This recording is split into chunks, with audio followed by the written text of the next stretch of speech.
Base ভ্যারিয়েন্টের iPhone 15 ফোনটা বের হয়েছিল ২০২৩ সালে। আর আজকে ২০২৬ সাল। ৩ বছর পরে এসেও এই ফোনটা কিন্তু সেকেন্ড হ্যান্ড মার্কেটে যথেষ্ট চাহিদা সম্পন্ন একটা ফোন। অনেক মানুষেরই পছন্দের তালিকায় এই ফোনটি থাকার ১ম কারণ হচ্ছে এই ফোনে থাকা 48 মেগাপিক্সেলের একটি ফিউশন মেইন ক্যামেরা।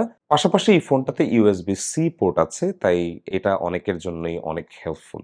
এর বাইরেও এই ফোনের যে ডিজাইন আছে বা ডিসপ্লে আছে তার সবকিছুই দেখা গেছে যে অনেক মানুষের জন্য ইজ মোর দ্যান এনাফ। তবে কিছু ড্রব্যাকও এই ফোনে আছে। এখন প্রশ্ন হচ্ছে যে আপনারা যারা আইফোন ব্যবহার করতে চান, এখন এই সময়ে ৳৬০,০০০ আশেপাশে এরকম একটা আইফোন 15 আল্টিমেটলি আপনাদের জন্য কেমন সিদ্ধান্ত হবে সেটা নিয়ে আমরা আজকের এই ভিডিওতে আলোচনা করব। Before we start the video, আপনারা যারা আমাদের কাছ থেকে আইফোন কিনতে চান তারা অবশ্যই আমাদের ওয়েবসাইট rafsanriyad.com ভিজিট করবেন। সেখানে আমাদের কাছে অ্যাভেলেবল থাকা আইফোনগুলোর একটি লিস্টিং থাকে। পাশাপাশি আমাদের কাছে ম্যাকবুক এবং গ্যাজেট অ্যাক্সেসরিজও থাকে। আপনার যদি কোনো আইটেম প্রয়োজন পড়ে তাহলে আপনি অবশ্যই আমাদের ওয়েবসাইট থেকে অর্ডার করে কিনে নিতে পারবেন বাংলাদেশের সর্বত্র। আর যদি কেউ আপনাদের ব্যবহৃত আইপ্যাড, আইফোন কিংবা ম্যাকবুক বিক্রি করতে চান তাহলে অবশ্যই আমাদের ওয়েবসাইটের সেল ফর্ম পূরণ করতে পারেন। আর এই সেল ফর্ম পূরণ করার পরে আপনি চাইলে ঢাকায় সরাসরি আমাদের সাথে দেখা করে প্রোডাক্টগুলো বিক্রি করতে পারবেন, আবার চাইলে কুরিয়ারের মাধ্যমেও বিক্রি করতে পারবেন। বেস ভ্যারিয়েন্টের আইফোন 15 এর সাইজটা আমার কাছে খুবই ভালো লেগেছে। এই ফোনটা হাতে ধরার সাথে সাথে খুবই কম্প্যাক্ট লাগে। সাইজে ছোট হওয়ার কারণে এই ফোনটা ব্যবহার করতে সত্যিই একটা ভালো লাগার ব্যাপার আছে। পাশাপাশি এই ফোনটা পকেটে রাখার সুবিধা এবং হাতে ইজিলি ক্যারি করাও যায়। খুব একটা বাল্কি লাগে না, আর এই ফোনটা যথেষ্ট স্লিমও মনে হচ্ছে আমার কাছে এখন ধরে। এই ফোনের চারপাশের যে ফ্রেমটা আছে এটা অ্যালুমিনিয়াম দিয়ে তৈরি করা, যা যথেষ্ট ডিউরেবল আছে। তবে এটা যদি আপনার হাত থেকে পড়ে যায় কোনো শক্ত জায়গায় সেক্ষেত্রে ডেন্ট হওয়ার চান্স আছে। যেমন আমাদের এই ফোনটাতে নিচের দিকে আপনি একটি ডেন্ট দেখতে পাচ্ছেন। অন্য সকল আইফোনের মতো এই ফোনের ডান সাইডে পাওয়ার বাটন আছে এবং বাম সাইডে ভলিউম রকার আছে এবং তার উপরে রয়েছে একটি সাইলেন্ট রকার।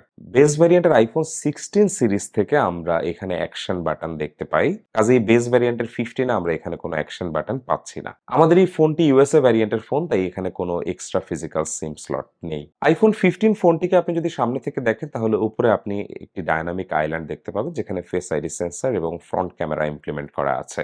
বর্তমান সময়ের অন্য যে কোনো ফোনের সাথে তুলনা করলে এই ফোনের যে বেজেল আছে সেটা হয়তো কিছুটা আপনার কাছে বেশি মনে হবে, তবে আমার কাছে এটা এখনো বেশ স্ট্যান্ডার্ড লাগছে। ফোনটির ডিসপ্লেটি চারদিক থেকে খুব সুন্দরভাবে রাউন্ডেড, এর রেশিওটা খুবই ভালো লাগে দেখতে। ফোনটিতে যে ডিসপ্লেটা আছে এটা হচ্ছে একটি super retina XDR OLED display, যা HDR supported, Dolby vision supported এবং এখানে ম্যাক্সিমাম ব্রাইটনেস পাওয়া যাবে 2000 নিটস পর্যন্ত। ডিসপ্লেটার যে সাইজ তা হচ্ছে 6.1 ইঞ্চেস, আর এর screen to body ratio is close to 86.4%, যেটা অবশ্যই বর্তমানে স্ট্যান্ডার্ডে প্রায় 5 to 7% কম। তবে প্রোটেকশন হিসাবে এই ডিসপ্লেটার উপরে আমরা পেয়ে যাচ্ছি সিরামিক শিল্ডের গ্লাস, যা যথেষ্ট প্রোটেক্টিভই বলা যায়। আপনারা অনেকেই হয়তো জানেন যে আইফোন 15 এর এই ডিসপ্লেটা কিন্তু 60 হার্টজ এর ডিসপ্লে। তবে দৈনন্দিন জীবনে ব্যবহার করতে গেলে অনেকের কাছেই এটাকে খুব একটা প্রবলেম মনে হবে না। ঠিক যেমন আমার কাছেও এই 60 হার্টজ এর ডিসপ্লেটি ব্যবহার করতে গিয়ে খুব একটা খারাপ লাগেনি। তবে যদি আপনার কাছে 60 হার্টজ এর ডিসপ্লে একটু প্রবলেম মনে হয় তাহলে আমার মনে হয় যে আপনি আইফোন 14 প্রো, প্রো ম্যাক্স অথবা 13 প্রো সিরিজের কোনো ফোন আপনার পছন্দের তালিকায় রাখতে পারেন। এই ডিসপ্লেতে লিকুইড গ্লাসের নতুন ডিজাইন ল্যাঙ্গুয়েজটা খুবই সুন্দর লাগছে দেখতে।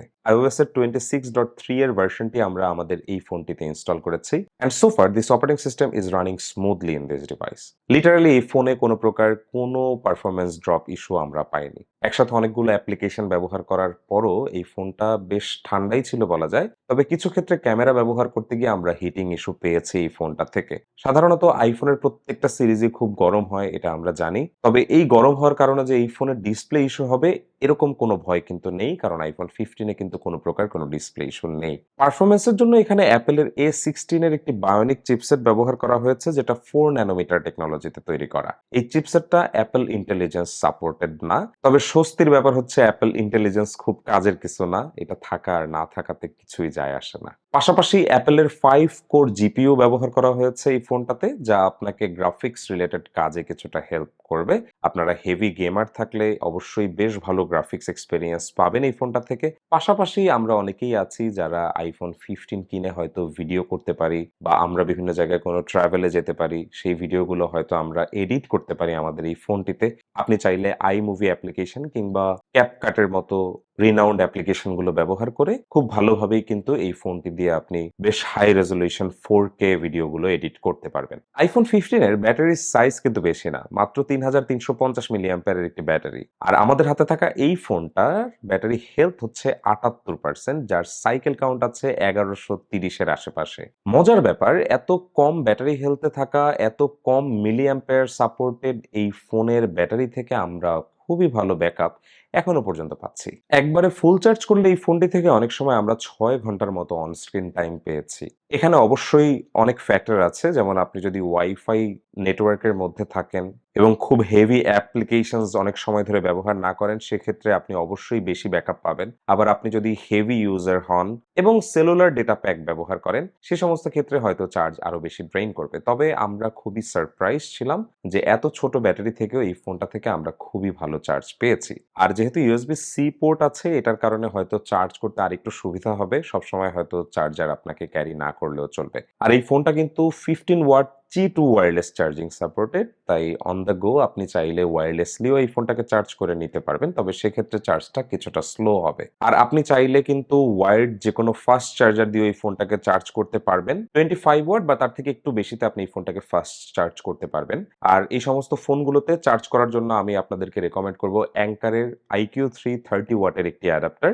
যে অ্যাডাপ্টারটার দাম মাত্র ৳১২০০ এবং এর সাথে ১৮ মাসের ওয়ারেন্টি আছে। কাজেই শুধু অ্যাপেলের 20 ওয়াটের যে অ্যাডাপ্টারটা আছে সেটা কিনে অর্থ অপচয় না করে আপনারা কম দামের মধ্যে একটা ফাস্ট চার্জার কিনে নেবেন। তাহলে আপনাদের ফোনটা অল্প সময়ের মধ্যেই অনেক দ্রুত আপনারা চার্জ করতে পারবেন।